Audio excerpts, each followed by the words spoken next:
Here we've put the grapes in a water bath, and we're going to boil those for an hour. It's about two parts of water to 1 part grape skins and stuff like that. So we'll see what happens.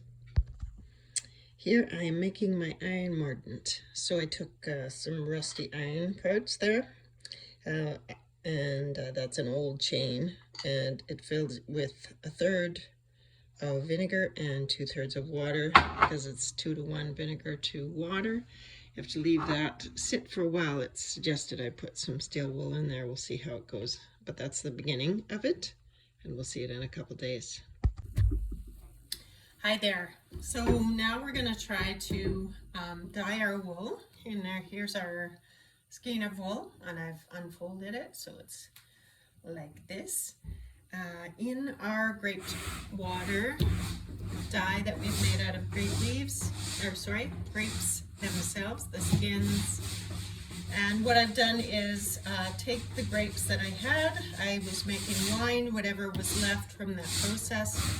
I put in this pot and I boiled it for about an hour with the water that we have, which, as I mentioned, is high in sodium, so I don't know what the color is going to be as a result of that. I didn't add salt. Some people recommending it added salt, and I didn't, because there is a lot of soda in the water. Also,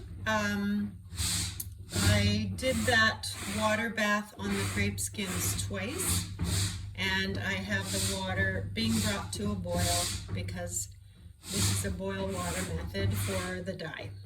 I also have added iron, about 1/4 cup of my iron solution. I'll show you what that looks like. Now that it's been sitting for 3 or 4 days, it's quite a bit darker. The iron piece is still in the bottom there. And so I added about 1/4 cup of that. And we're going to see what the effect is. Now, because it has iron in it, that can make some of the fibers quite coarse or tough or brittle almost. Add that component to the wool. So you don't want to let it sit in the dye bath very long. Okay, so we have our grape juice here, which is boiling away now, steamy hot. And we're going to immerse our sheep fibers in. As you can see, I was doing a little work with the grape seeds. So if you ever want to be a zombie for Halloween, this is perfect. So we're going to take these and we're going to dip them in, immerse them below the water. Ooh, it's going to get very purple. Now the longer I let that sit in there, the longer it's probably going to, the darker color it might get. However, remember the caution about the iron. So I'm going to pull this one out just after a little while. I'm going to drip it dry here. And I'm seeing like possibly a lavender color at the end of this. My friend Vanessa would just love this.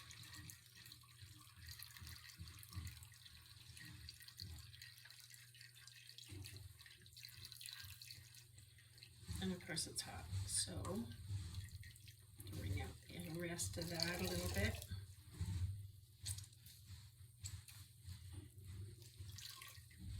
And set those fibers aside because I'm going to dry them next.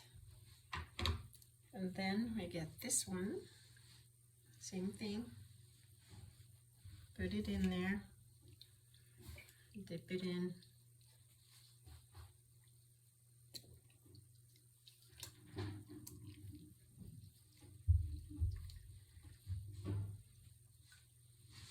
And the boiling water actually opens up the hair fibers, like our hair. It's protein.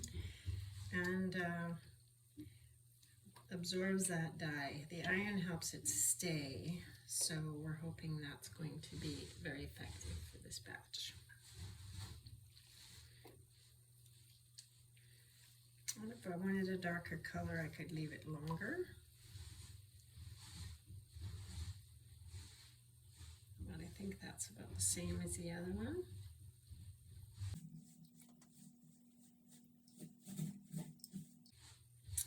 I hope you can see that grape color. I'll show you later. Just going to let that drip itself off a little bit more.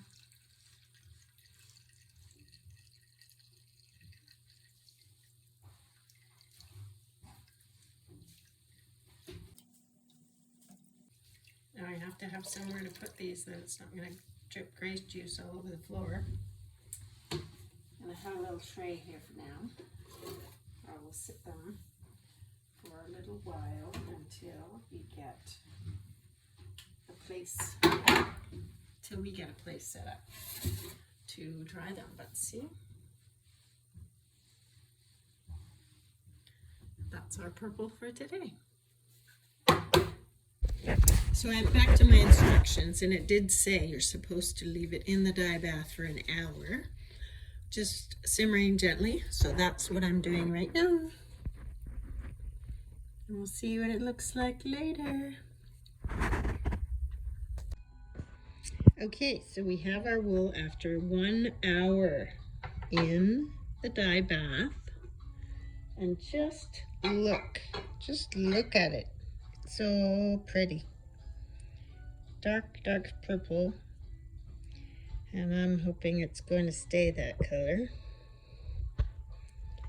And yeah, we'll see. We're going to let it sit, let it dry, and then do a test on the color fastness.